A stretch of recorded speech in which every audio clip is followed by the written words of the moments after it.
नमस्ते, मैं हूं प्रद्युम्न शर्मा। पिछले दिनों 4 और 5 अप्रैल को हाड़ौती कला प्रदर्शनी और बाजार कला दीर्घा कोटा में आयोजित किया गया, जहां परंपरा और आधुनिकता का संगम अद्भुत था। मिनिएचर आर्ट्स, सजावटी वस्तुएं, आभूषण और परिधान से लेकर खाद्य पदार्थ प्रदर्शित किए गए। ऐसे में मैं यही कहना चाहूँगी कि कला दीर्घा की ये यात्रा हम सभी के लिए एक आयोजन नहीं बल्कि एक धीमा गहरा ध्यान बन जाती है। ठीक वैसे ही जैसे जीवन अपने साधारण क्षणों में खुलता प्रतीत होता है, जहाँ पर आपको हाड़ौती की मिनिएचर पेंटिंग्स दिखाई देंगी, रंगों से भरी सजावटी वस्तुएं दिखाई देंगी, पर असल में वहाँ देखना सिखाया जा रहा है। बिना जल्दी, बिना अपेक्षा के लोग आते हैं, देखते हैं, आगे बढ़ जाते हैं सराहते हुए। पर कुछ क्षण ऐसे भी थे जहाँ समय ठहरा प्रतीत होता है। एक चित्र के आगे कोई दर्शक जब खड़ा होकर उसके रंग, उसके अनुभवों को साझा कर रहा होता है, तो वो कलाकार की तन्मयता, उसकी साधना हर स्ट्रोक में जैसे जीवित प्रतीत होती है। तब समझ आता है कि कला बनाना नहीं, उसे देखना भी एक अभ्यास है, एक साधना है। हम अक्सर ऐसे आयोजनों को केवल एक इवेंट मान लेते हैं, पर वे हमारे भीतर की गहरी परतों को छूते हैं, खोलते हैं। यहाँ कलाकारों को प्रोत्साहन मिलता है, पर्यटन और व्यापार को गति मिलती है, पर उससे भी अधिक हमारी दृष्टि थोड़ी और अधिक संवेदनशील, थोड़ी और अधिक सृजनात्मक और थोड़ी और अधिक व्यापक होती है। तो आइए कला दीर्घा के इन आयोजनों को अधिक से अधिक सराहें, देखें और कला को प्रोत्साहन दें।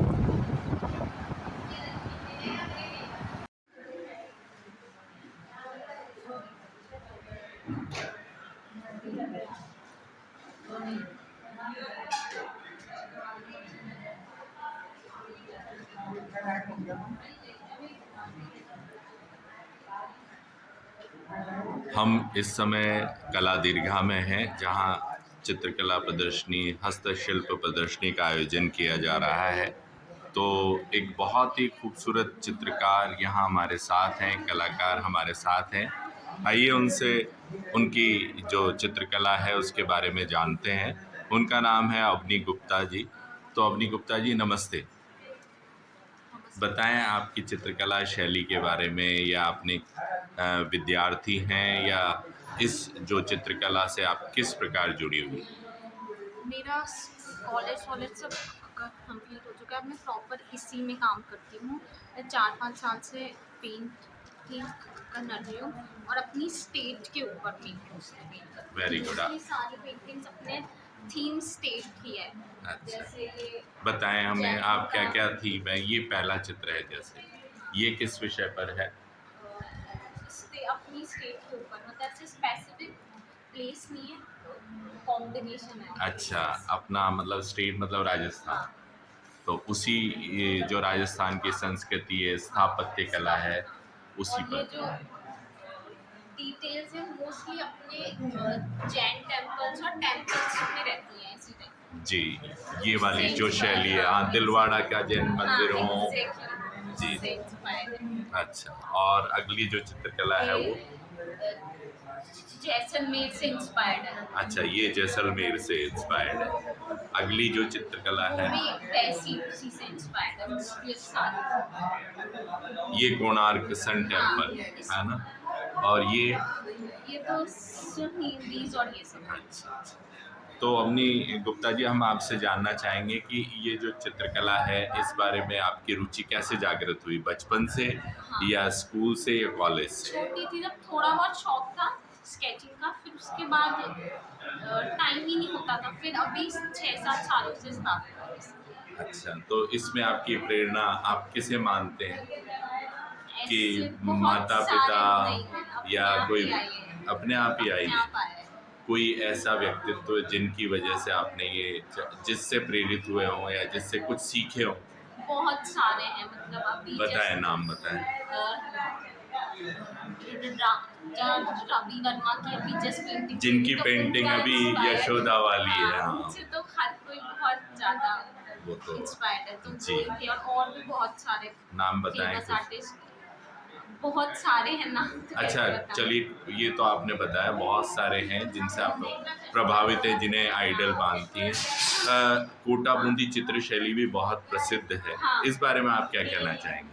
वो मैंने देखी यहीं पे, यहाँ अच्छा। काफ़ी सारे सीनियर आर्टिस्ट का काम देखा। हाँ। वो भी मुझे काफ़ी अच्छा ऐसे देखकर बहुत अच्छा फील हुआ, पर तब तक मेरा ये सेट हो चुका था, अच्छा, इसलिए ये मैंने जो प्रदर्शनी आपने कला दीर्घा में लगाई, ये पहली बार लगाई है या आप पहले भी लगाते पहले हैं? भी एक बार लगा चुकी जी, तो कैसा लग रहा है आपको? बहुत अच्छा। लोगों का रिस्पॉन्स कैसा है? बहुत अच्छा रहता है। जो छोटे विद्यार्थी हैं, कला से जुड़े हुए विद्यार्थी हैं, कॉलेज में पढ़ने वाले हाँ। विद्यार्थी हैं, उनसे आप क्या कहना चाहेंगी? जो यही कि आपको अच्छा लगता है तो आप ज़रूर इसी फील्ड में आए और लोगों से ऐसे एग्जीबिशंस लगाएं, बातचीत करें, काफ़ी अच्छा फील होता है। तो अवनी गुप्ता जी, आपने बहुत अच्छी बातें की।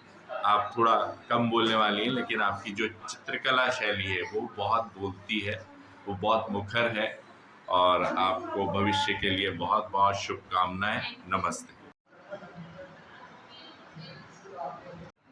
हमारे साथ एक और कलाकार हैं, संजीव यादव जी, तो उनसे जानना चाहेंगे।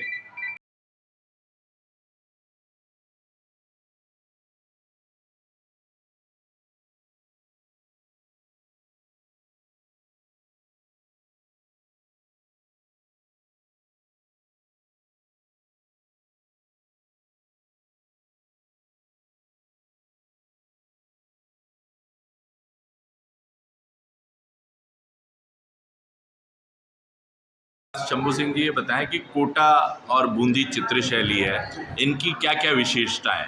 कोटा बूंदी शैली की विशेषताएं तो बहुत है। शुरुआत में जब कोटा शैली रहती थी तो बूंदी शैली का उसमें प्रभाव आया। बूंदी शैली में मालवा का, मुगल शैली का प्रभाव आया, और सब अपने अपनी तरह से भिन्न है। जैसे कि यहाँ के फेस है, यहाँ की बादाम जैसी आँखें हैं, वहाँ की कमल जैसी आँखें हैं, नाक यहाँ की लंबी होती है, वहाँ के लंबे कद ये होते हैं नायक नायिका। यहाँ एक नाटक कर लिए नायक नायिका बनाए जाते हैं। साथ ही सब्जेक्ट भी अलग अलग होते हैं, कि जैसे बारामासा वहाँ बने, रागमालाएँ बनी है और अपने हाथियों की लड़ाई बनी है, कृष्ण लीलाएँ चरित्र प्रकृति चित्रण खूब हुए हैं वहाँ। वैसे ही अपने यहाँ एक वहाँ विशेष बूंदी का राय है, तीज की सवारी। वैसे ही अपने यहाँ कोटा में गणगौर की सवारी मुख्यतः रही है उत्सव के रूप में। शरद पूर्णिमा पर भी ठाकुर जी की पूजा हुआ करती थी अपने छत्र विलास। और यहाँ का मुख्य सब में एक चित्र बता, ये जो चित्र है एक बहुत विशेष चित्र है। इसमें महाराणा प्रवेश सिंह फर्स्ट जी।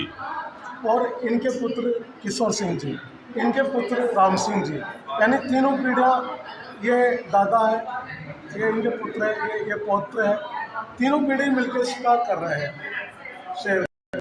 ये चित्रण भी है और ये मैंने मेरे हिसाब से अलग ढंग से बनाया।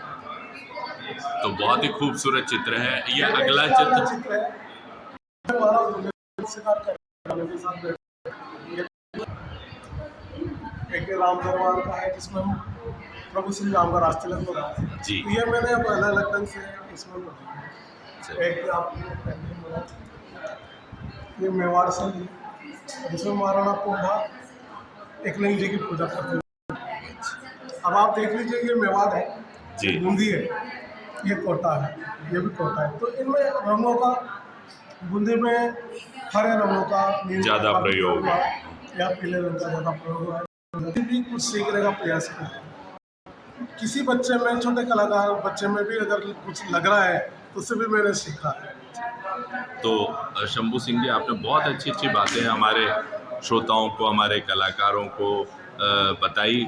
आप इसी प्रकार आने वाली पीढ़ी को प्रेरित करते रहें, आपकी कला नई ऊंचाइयों को छुए, ऐसी शुभकामनाएं। धन्यवाद। नमस्ते।